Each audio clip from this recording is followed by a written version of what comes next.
Sabi ng Clint dito, inimbento Hanzo para kay Bad Ninja. Para sa akin talaga to, second skill sabay ulti. At syempre, bibigyan ng itak. Aray mo! Baka! Bad Ninja nga pala at kilalang Hanzo man. At ito nga pala yung win rate at matches natin kay Hanzo. At ang gamit ko nga palang emblem dito, support emblem pa din. Saka naka-warcry ako. Minsan ko na nga lang gamitin yung weakness finder. O, bago tayo magumpisa sa mga hindi pa naka-follow, si-follow na kayo. At i-heart nyo na rin tong video. Bonus na lang din pag share nyo tong video. Ganun pa din yung ikot natin kung saan yung gold lane, dun tayo mag-invade. Naka-trio nga pala kami dito. At ang kasama ko dito, Lilia, saka yung gold lane. Buti ka mo, marunong tong roam namin. Tapos si Soyo nila, nag-retry agad eh. Ginabahan, boss. Tapos ginawa ko dito, rumekta ako sa red buff niya. Ang lala nga ng ginawa ko dito. Wala na nga siyang retry dito. Nakuha niya pa. Tapos nabigyan pa ako. Asim yung retry ko. Bumawi ako dito sa second respawn ng blue buff niya. Nakukulitan na nga rin din ako dito kay Matilda. Sobrang lawak din ng mapa nila. Tapos nakasitian pa sila. Siyempre, paborito nating kalaban yan. Retryin ko na nga siya dito para may slow siya. Yun lang, nakakasar din talaga tong Matilda. Nakaligtas pa yun. Nakakabaliw talaga. Mamaya sa akin, babawi tayo dyan. Pagkaubos ko ng farm dito, dumalaw na ako dito sa baba. Dahil apat sila dito. At syempre, yung huli natin dito, walang iba kundi yung Zichan. Kanina ka pa at napapflicker out pa siya. Baka, ang bilis din ng respawn ng bene namin, no? Palumpalo din yung bene namin eh. Ganito dapat yung mga XP.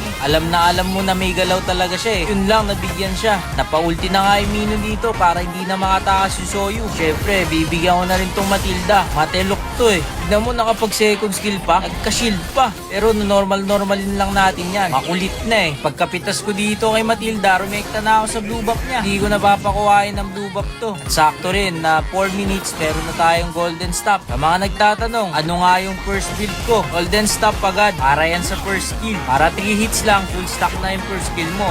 Talagang solid yung Minotaur namin. First skill, sabay flicker, tapos ulti oh. Ang ganda ng set nun. Tapos ang ganda rin ng set ng Ixia. Grabe, highlights talaga. Alumpalo din yung Benedetta namin. Nahabol yung Zichan. Yung Ruby makakatakas pa. Sumusustain pa. Ayun lang, napitas pa yung Bene. Musubok kumuha. Pero secure na to kasi walang Soyu. Pero bibigyan natin tong Matilda. Napakatilok na ito eh. Huwag ka mag-shield. Pakak! Anay clash na nga kami dito. Kung mapapanood mo to ng buo, puro clash na. Pero solid din talaga tong Minotaur namin. Kahit walang communication, ang gaganda ng set ng Mino. Magawa talaga siyang play. Lagang nagkakaintindihan kami dito. Yung Ixia, ang ganda rin ng ginawa oh. Clash oh, solid to. Bigayan lang ng bigayan. Sayang, kung may ulti ako, gustong mga to. Pero syempre, babalikan ko sila dahil puro low na. Hindi ko na nga alam kung sino unahin ko dito eh. Etong Clint na lang. Laan ang kawala. Aray mo. Pakak. Pa-flicker na nga rin yung Minotaur doon. At syempre, great initiation. Yung Soyu nga, nakatakas pa. Sabi ng Clint dito, pinakak eh. Alam mo ha. Pero syempre, pagkapitas natin sa kanila, kinuha ko na tong blue buff. Tumulti na ako palayo. Para safe, di ba? Napaulti na nga ako dito at hinahanap ko yung Zichan. Walang passive yung Zichan. Yun lang, merong Ruby. Nakakasar talaga kalaban tong Ruby. Tapos meron pang Matilda. Hindi ko mapitas-pitas. Buti na lang, yung Lilia nandyan. At ang ganda nga talaga ng ginawa ng Minotaur namin at Ixia. Siyempre, habang wala yung Soyu, nag-lord na kami. Ay, dana nakuha pa ng Zichan yung lord. Ang lala nun. Pero buti yung mga kampi natin, hindi tayo sinisisi. Ganito sana, di ba? Kaya ang ginawa ko dito, syempre, kabud ako nag-sorry sa kanila. Hinahanap ko nga pala yung Zichan dito. At ang ginawa ko, tinanggalan ko na lang ng passive para makalapit na kami sa kanya. Ayaw ko nga talagang ibigay yung mid, kaya dinep ko na lang to. Syempre, kikiclear ko na yung mga minions. Lima pa sila dito sa mid. May Demon Hunter na ako. Hindi ko bibigay yung mid, mga bossing, kahit anong mangyari. Tapos ang ginawa nila dito, nag-cut pa sila. Kung makikita nyo sa mapa, nandun sila lahat oh. Kaya ang ginawa ko dito, nag-ulti ako. Tapos cleaner ko yung mid. Wala na nga silang magawa dito. Hindi ko talaga ibibigay itong mid, mga boss. Siguro kung normal player ka lang, ibibigay mo na agad siguro yung mid. Pero iba talaga yung labanan dito. Kailangan meron kang isip. Hindi puro ML lang. Hindi lang sa ginawa ng Bene. Sa second lord, naglo-lord na sila. Sinubukan kong kunin. Pero pagkalapit ko pa lang, wala na. So yung kaluluwa ko, sobrang sakit na rin ng Clint. Kaya ang ginawa ko dito, nag-clear na lang. Sabi dito ng Clint, inimbento daw yung Hanzo para kay Bad Ninja. Ang lala. Pero syempre, focus pa rin tayo dito sa pagpa-farm. La, ano yun? Nagbag?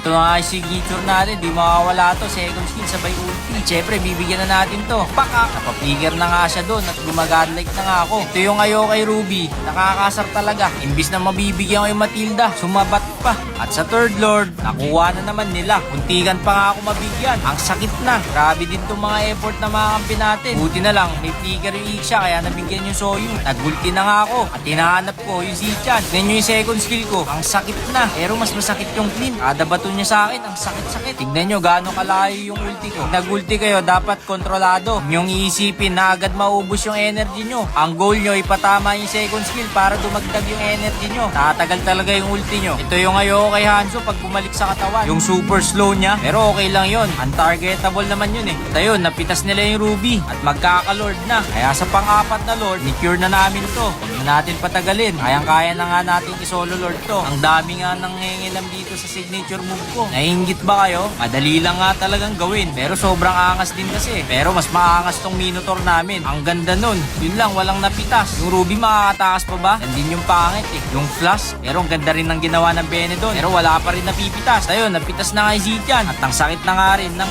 siya namin. Imbis na i-tower lock ko dito eh. Target lock ko pa yung Clint. Ang lala nga nun. Full na siguro yung stocks netong siya namin. Ang lakas baka gangster eh. Oh. Pero syempre, ita-tower lock na yan. Matik na yan. At ayun, nice game nga pala sa mga kalaban natin. At sa mga kampi natin. Oh, malapit na tayo mag 60k dito sa blue up. Baka lang naman, di ba? At ang current stars nga pala natin dito, 252 na. O, di ba kayang-kaya ni Hanzo makipagsabayan dito sa high rank? Oo na, hindi ko kaya mag-solo. Kasi pag nag-solo ka, aubos lang talaga win rate mo sa kanila. Kahit anong gawin mo, hindi ka talaga tatagos doon. Kahit ginawa mo na yung best mo. Pwede na lang din yan sa kakampi nyo. Philippines nga yung MM nila. Halos sila naka-MMR. Tapos top global pa yung Matilda. GG's!